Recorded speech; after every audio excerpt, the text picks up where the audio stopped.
So as everyone open the Google form that the questions that we are going to discuss today.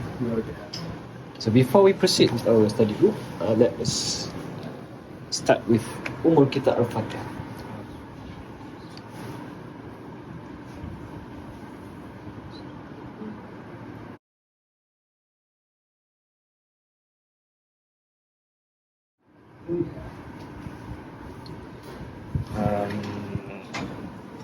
Alright, so for these questions, there are 4 questions. Let us see the first question. Can I have Yusuf read this question, please? So for number 1, a 36-year-old woman had an uneventful pregnancy for the past 37 weeks. Over the past 12 hours, she develops lower abdominal pain. On examination, there is suprapubic tenderness. Her temperature is 38 degrees Celsius. Pelvic examination reveals a pulmonary cervical discharge. The baby is delivered 12 hours later. Which of the following pathological change is the most likely to be present in this patient's placenta? So I think what I can come up with is that the most suitable answer would be A, intrathecal infiltration in the chorioamnion. This is because from the statement we know that the patient developed fever, which is 30 degrees Celsius, and there's also pulmonary cervical discharge, which means there's like pus. So there's probably evidence of neutrophils. So I think the answer is A.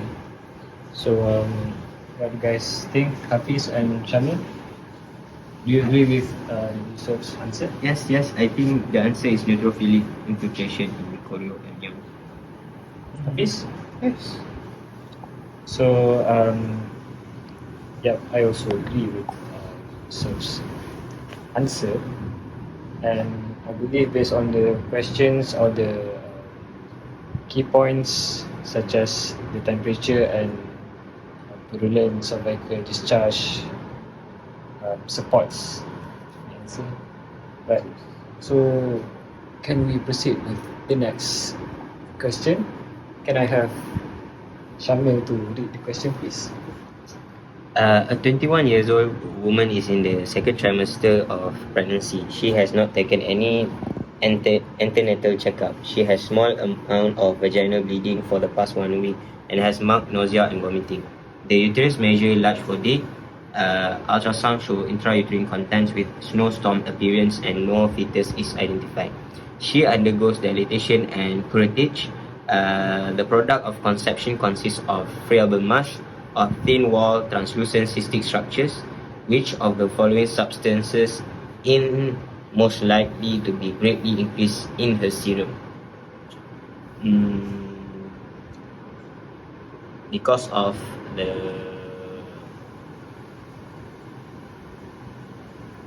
no fetus is identified, I think it is involved with mole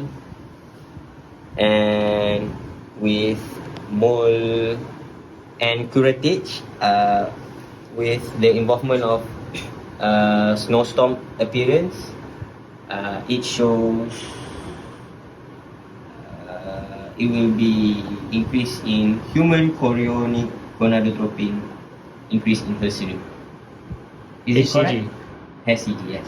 Is it correct? Hafiz, what do you think, Hafiz? I mean, there are some things that we can add there. When we see that this patient is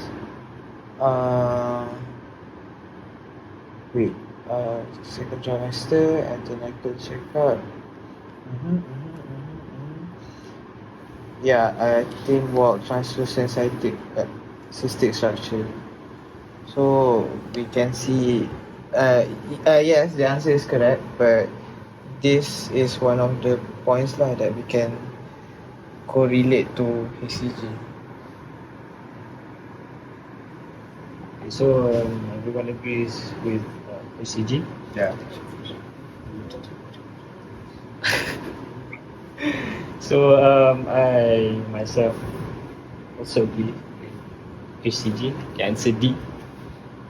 And I think based on what you guys have stated regarding all the features that we can find in this patient um, when reading the question, we can all agree that the answer is D, right?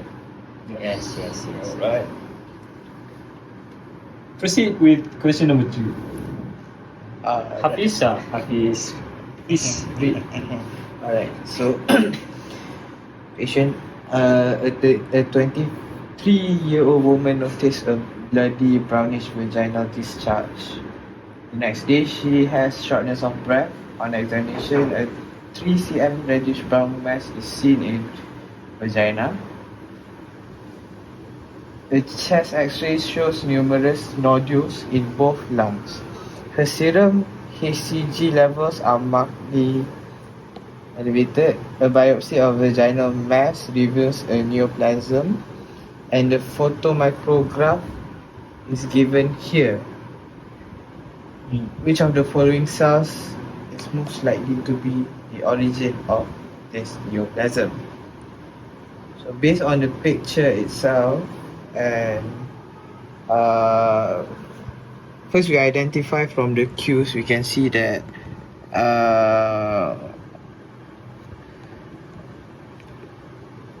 there are nodules in both lungs, so we know that it metastasized.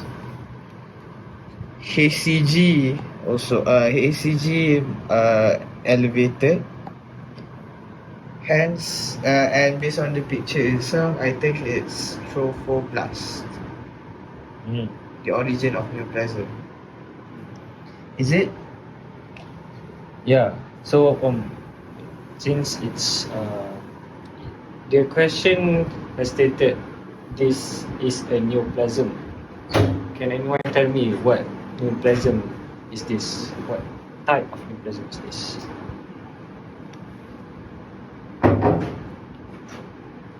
Is it malignant? Yes, it is malignant. It's what type of malignant neoplasm is this? Carcinoma. Yes, almost.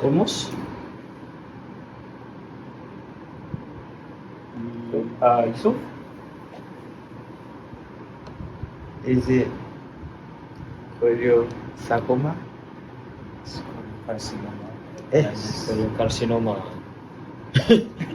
It's okay. We all learn together. All learn together, yes. Learn together. I tried to be stupid. I'm so sorry. So this one since it's choriocarcinoma, and we know that one of the features of choriocarcinoma is marked elevation of HCG, and you can find mass in the uterus and numerous nodules in both lungs, meaning that it has metastasized, all the features of malignant neoplasm. So the origin of this neoplasm is from trophoblast. So A is the answer. Now for the last question, I'll be reading this one. A 35-year-old woman at 25 weeks of gestation presents with vaginal bleeding and decreased fetal heart rate. She is having hypertension and the hemoglobin level is 8 grams per deciliter. She undergoes emergency cesarean section, and the picture of placenta is given here. Which of the following placental pathologies is most likely to have occurred in this patient?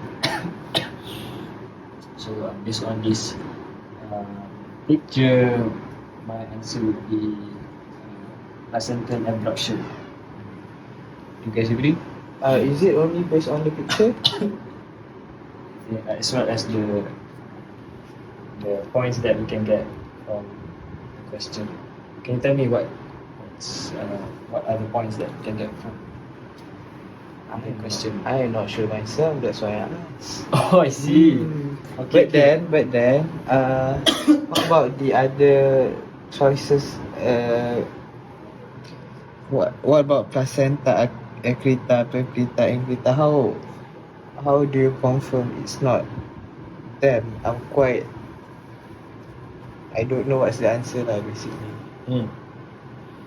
So I think for placental abruption is when your placenta separates from the uterine wall, right? This is based on what I understand from the lecture. And for placenta acquita and vacuita, that one is related to the placenta being adhered to the uterine wall. So there's a difference there.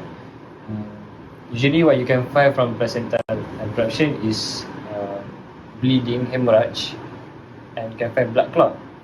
Since she is having hypotension, the patient is having hypotension and hemoglobin level is 8 grams per deciliter, which is low, considered low. You can know that the patient is having hemorrhage. Right, so I think based on that itself, I can conclude that it's placental abruption. So meaning that the placenta is separate while the fetus is still there. Okay. There's this term called retroplacental hemorrhage. Yes, retroplacental hemorrhage. Good. This kind of disease. Yeah. Okay, so finish with the questions that we are going to discuss. And thank you everyone for being here, the study group with me. Hope we can continue this kind of activity for us ourselves to improve in our academics. Right? Inshallah. Okay, so thank you.